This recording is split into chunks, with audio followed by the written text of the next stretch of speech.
আপনি? না, মানে আমি। অনুরাগের ছোঁয়া আজকের পর্ব। শুরুতে প্রবীর সেনগুপ্তকে দেখানো হয় সে দীপার কাছে ডিভোর্স পেপার নিয়ে এসেছে সই করানোর জন্য, কিন্তু দীপা কিছুতেই ডিভোর্স পেপারে সই করবে না বলে জানিয়ে দেয়। তখন সেখানে রূপা আসে আর প্রবীর সেনগুপ্তকে বলে, আমি অনেক মানুষকে বদলে যেতে দেখেছি, কিন্তু দাদু তুমিও। তখন প্রবীর বলে সে চায় দীপা তার ছেলের থেকে দূরে থাকুক, তার জন্যই সব অনির্দিষ্ট হচ্ছে। সে সূর্যকে চারুর সাথে বিয়ে দেবে, তারপর বিদেশ চলে যাবে। দীপাও বলে দেয়, আমি চাইলে আমার জীবনও দিয়ে দিতে পারি, কিন্তু সূর্যকে আমি ডিভোর্স কখনোই দিব না। তারপর সেখান থেকে প্রবীর সেনগুপ্ত চলে গেল। রূপা দীপাকে জিজ্ঞেস করে সে খেয়েছে কিনা। দীপা খায়নি বলায় রূপা খাবার নিয়ে এসে দীপাকে খাইয়ে দেয়। দৃশ্য পরিবর্তন হলে সবাইকে সেনগুপ্ত বাড়ির ড্রয়িং রুমে দেখানো হয়। সেখানে সবাই প্রবীর সেনগুপ্ত আসার অপেক্ষা করছে। তখনই প্রবীর সেনগুপ্ত বাসায় প্রবেশ করে। সোনা জানতে চায় দীপা ডিভোর্স পেপারে সই করেছে কিনা।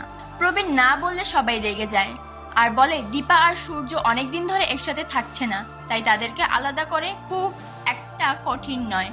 জয় উর্মিকে মিথ্যা বলতে নিষেধ করলে সে লাবণ্যকে বোর্ডিংয়ে পাঠিয়ে দেওয়ার হুমকি দেয়। তখনই সেখানে সূর্য আসে।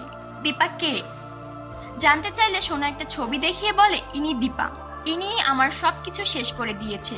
তোমাকে বাঁচিয়ে চারু ওর কথা ছিল আমার মা হবার, কিন্তু সূর্য বিয়ে করতে অস্বীকার করে। তখন প্রবীর সেনগুপ্ত বলে, তুই যদি বিয়ে না করিস তাহলে আমার মরা মুখ দেখবি। এই কথা শুনে সূর্য বিয়ের জন্য রাজি হয়ে যায়। দৃশ্য পরিবর্তন হলে আমরা দেখতে পাই জয় আর দীপ মিলে দীপার কাছে যায় বাড়িতে কি কি হচ্ছে তা জানাতে। তখন দীপা বলে, তোমরা শান্ত হও, বললেই তো আর বিয়ে দেয়া যায় না। আমি এখনো সূর্যের বউ, তা কি ভুলে গেছো? তোমরা সাবধানে বাড়ি যাও, আর এখানে যে এসেছো একথা বাড়ির কেউ যেন না জানে। জয় আর দীপ চলে গেলে দীপা রূপাকে বলে, আমি কিছুদিন বাসায় থাকবো না, তুই বিজনেস সামলা, আমি তোর বাবার কাছে যাব। ও বাড়ি থেকে এসেছি 1 ঘন্টাও হয়নি, আমি আবারও যাব। দৃশ্য আবারও পরিবর্তন হলে সেনগুপ্ত বাড়ি দেখানো হয়। দীপাকে আসতে দেখে বাসার সবাই রেগে যায় আর চলে যেতে বলে। তখন দীপা বলে, আমার স্বামীর বিয়ে আর আমি থাকবো না, তা কি হয়? তখন দীপ বলে, দাদু নিজের দোহাই দিয়ে বিয়েতে রাজি করিয়েছে সূর্যকে। তখন দীপা বলে, সবাই যখন চাচ্ছে তখন তাই হবে, কিন্তু বিয়ে হয়ে যাওয়া অবধি সে এই বাড়িতেই থাকবে। কিন্তু এই কথা কেউ মানতে না চাইলেও চারু বলে, তুমি এই বাড়িতে থাকবে, আমি তোমাকে ভয় পেয়ে পালিয়ে থাকবো না। আমি তোমার সাথে লড়বো, বিয়েটা করব, প্রমাণ করে দিব আমি যোগ্য সূর্যের বউ হবার। দীপাও তখন বলে, চ্যালেঞ্জ অ্যাকসেপ্টেড। তখন আবারও সূর্য এন্ট্রি হয়। সে জিজ্ঞেস করে, এই মহিলাকে? তখন উর্মি মনে মনে বলে, যে ডোজ দিয়েছি তাতে দীপাকে চিনতে পারার কথা না।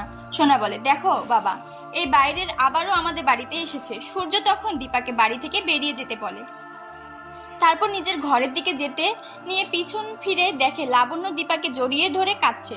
তখন জিজ্ঞেস করে, লাবণ্য কেন একটা বাইরের মহিলাকে জড়িয়ে ধরে কাঁদছে? তখন চারু এসে লাবণ্যকে সরিয়ে নেয়। দৃশ্য পরিবর্তন হলে দীপাকে তার রুমে দেখানো হয়। দীপা নিজেকে নিজে বলছে তাকে যে করেই হোক এসব বন্ধ করতে হবে, জিততেই হবে। রুডি দীপার রুমের বাইরের উকি মেরে দেখছিল। দীপা বুঝে ফেলে দরজার ওপারে কেউ একটা আছে। হঠাৎ করে দরজা খুলেই রুডিকে দেখতে পায় আর রুডিও তখন দীপাকে পড়ে যায়। আজকের পর্ব এখানেই শেষ।